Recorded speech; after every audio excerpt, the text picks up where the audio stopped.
A few moments later. সুপ্রভাত বন্ধুরা, আমার চ্যানেলে প্রত্যেক সদস্যকে জানাই আমার অনেক অনেক অনেক ভালোবাসা।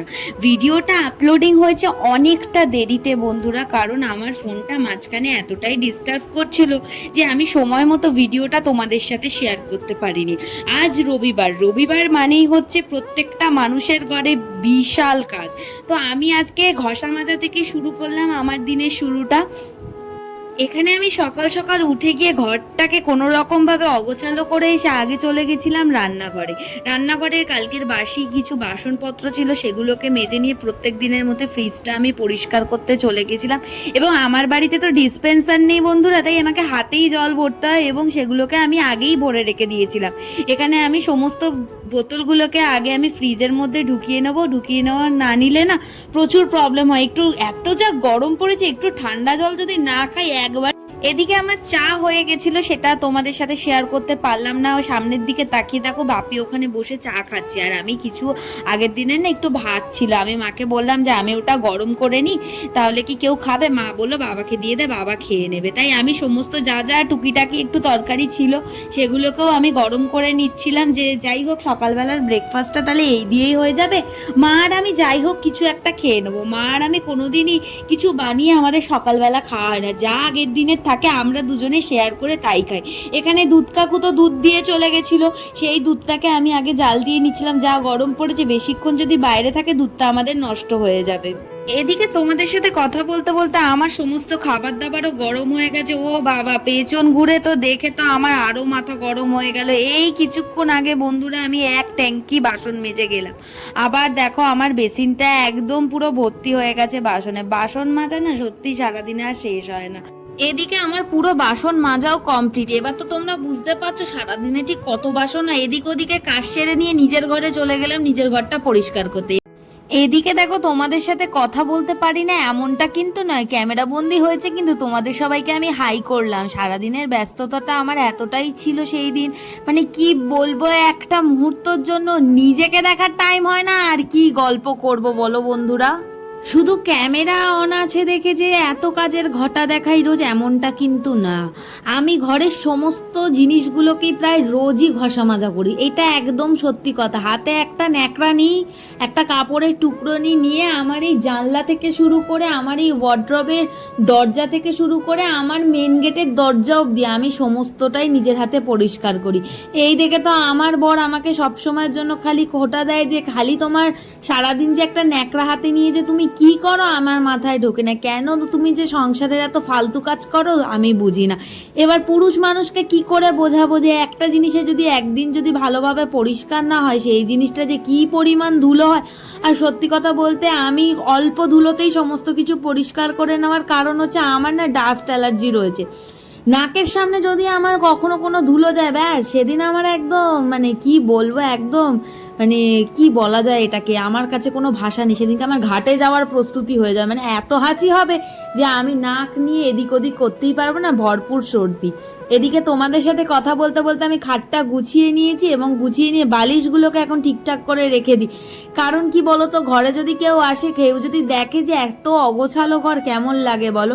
এদিকে শুধু মানে খাটটাকেই যে আমি পরিষ্কার করছি তেমনটা না, খাটের চারিদিকে সাইডটা অবধি আমি পরিষ্কার করে নিই। যা ধুলো হয় রাস্তার দিকে ঘর থাকলে প্রত্যেক দিনই এরকম ধুলোই পড়ে।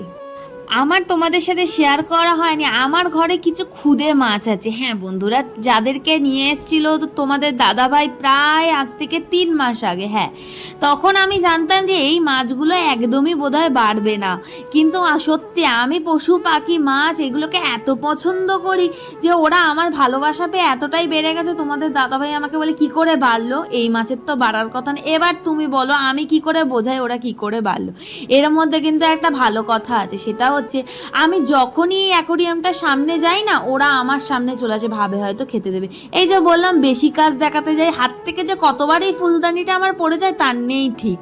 খোঁজাখুঁজি চলছিল যে কলিং কোথায়, কলিং কোথায়। ও ভগবান রে, কলিংটাকে গিয়ে রেখে এসেছি রান্নাঘরে। মানে কোনো মানে হয় বলো তো? আমার এই সমস্ত কাজকর্ম দেখে না সত্যি আমার শাশুড়ি মা যে কি হেসে গড়াগড়ি খায় তার নেই ঠিক। দিনে 50 বার এখানে কারেন্ট যায়, আমি ভেবে পাই না কেন যে দিনে এতবার কারেন্ট যায়।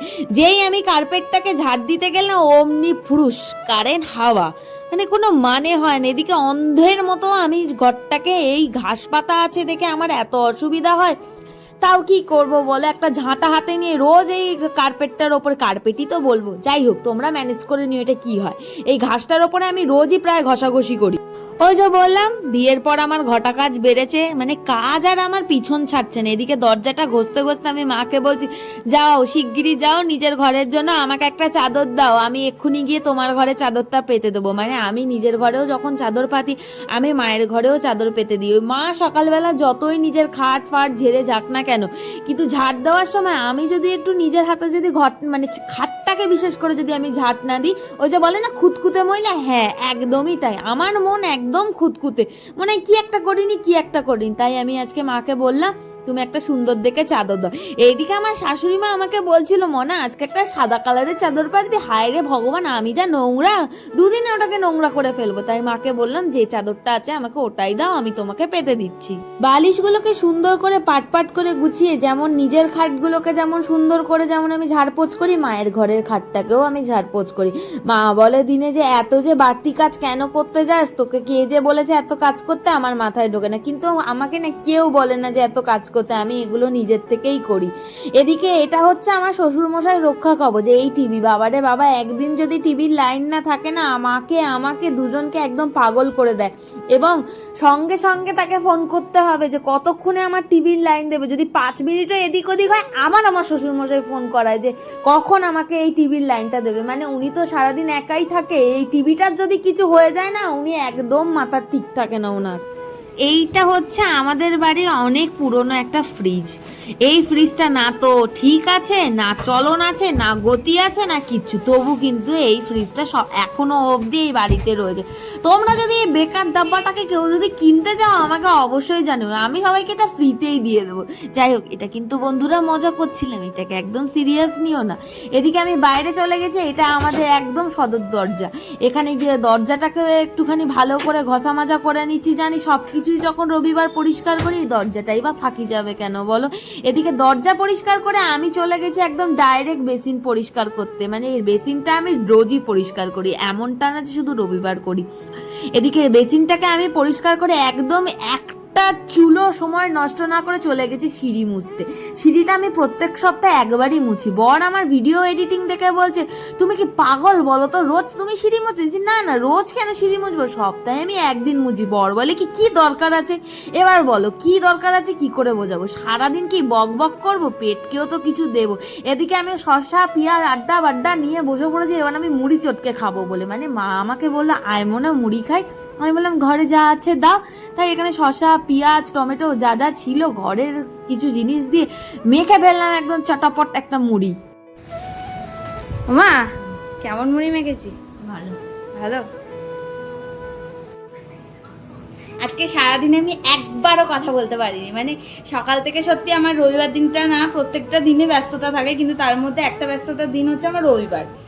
তো যাই হোক, তোমরা হয়তো থাম্বনেল আর ইন্ট্রো দেখে বুঝেই গেছো যে আজকে সারাদিন আমি কি করেছি না করেছি, কি করব না করব। তো এখন বাজে 12:30। তো মা বলছিল কি রে কিছু খাবি না, চল খেয়ে নি। তো আমি আর মা এখন মুড়ি মাখা খাবো। এদিকে খাওয়া দাওয়া শেষ করে পেট পুজো করে আবার আমি ঝাঁটা হাতে লেগে পড়েছি ঘর ঝাড় দেবো বলে। হ্যাঁ বন্ধুরা, তার ফাঁকে গিয়ে আবার আমি কাচাকুচি করে সেই সমস্ত ছাদে মেলে এসেছি। ছাদের দেখেছো? ছাদের দিকে তাকালে দেখতে পাবে আকাশ একদম কালো করে এসছে। মানে আমাকে আজও মরতে হবে। ছাদ থেকে তাড়াতাড়ি নেমে এসে আগে আমি ঘরটা মুছে নিচ্ছি। হ্যাঁ বন্ধুরা, আমি এখন তাড়াতাড়ি করে ঘর মুছে নেব, কারণ আমাকে টাইমের মধ্যে স্নান করতে হবে। তাহলে বেশি কথা না বলে দেখা হচ্ছে একেবারে তোমাদের স্নানের পর। সারা সকাল থেকে আমি এই জাস্ট বসলাম, মানে স্নান টান করে এখন তোমাদের সাথে বসলাম। সকাল থেকে তাড়া থাকার একটাই কারণ, আজ রবিবার প্রত্যেকটা ঘরে একটু বেশি কাজ থাকে, তাড়া থাকে। তোমাদের দাদাভাই চলে যাওয়ার পর তখন থেকে মানে আমি এত কাজের মধ্যে ইনভলভ হয়ে গেছি, মানে কথা বলার সময়টুকু আমার কাছে ছিল। তো এখন তোমাদের সাথে আমি কটা কথা শেয়ার করবো, মানে আমার ইউটিউব ফ্যামিলির সাথে কটা কথা শেয়ার করবো। সেটা হচ্ছে এখন ফেসবুক খুললেই দেখতে পাই, ইউটিউব খুললেও দেখতে পাই, রিলস দেখলে তো সব সময় দেখতে পাচ্ছি যে শ্রাবণ মাসে নাকি সবুজ চুরি করতে হয় স্বামীর মঙ্গলের জন্য। তা আমার কাছে সত্যি কথা বলতে ছিল না, আমার কাকি আমাকে কটা চুড়ি দিয়েছে। তা আমি ভাবলাম, সকালেই আমাকে দিয়ে গেছে, তো আমি ভাবলাম যে এখন কেন পরবো, একবারে স্নান টান করে আসি তারপরেই পরবো। তো যাই হোক,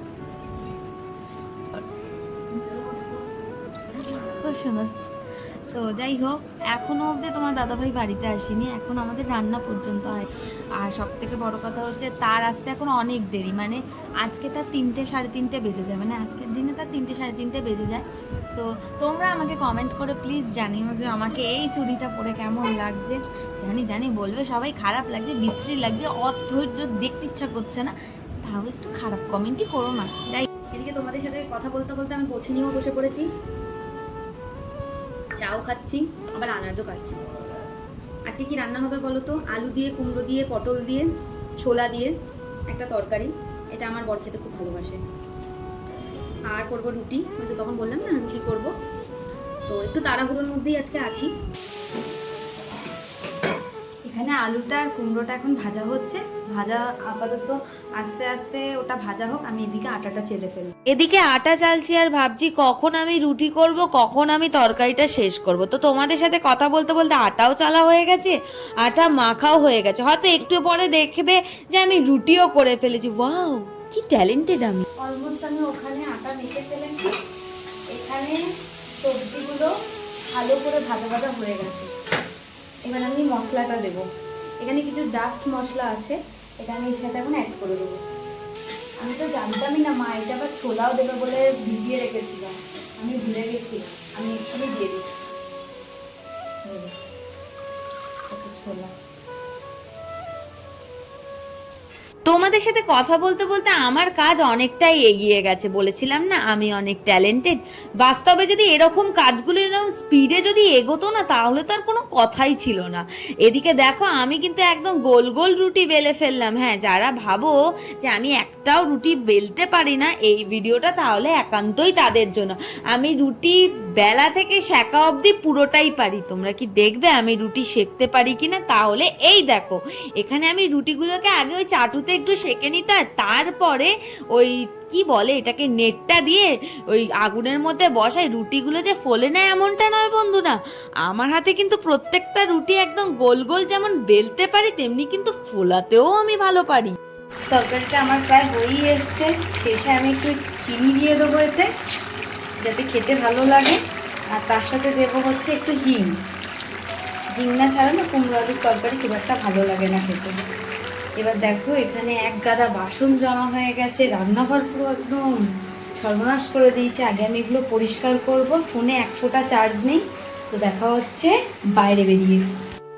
তো যাই হোক, আজকে তোমরা সারাদিনের ব্লগটা আমার দেখতেই পেলে, বা আমার ব্লগ যদি তোমাদের ভালো লেগে থাকে তো প্লিজ আমার চ্যানেলটাকে সাবস্ক্রাইব করো, পাশে থাকা বেল আইকনটাকে প্লিজ প্রেস করে দিও, কমেন্ট করতে ভুলো না, শেয়ার করতে ভুলো না। গুড নাইট, দেখা হচ্ছে নেক্সট ব্লগে।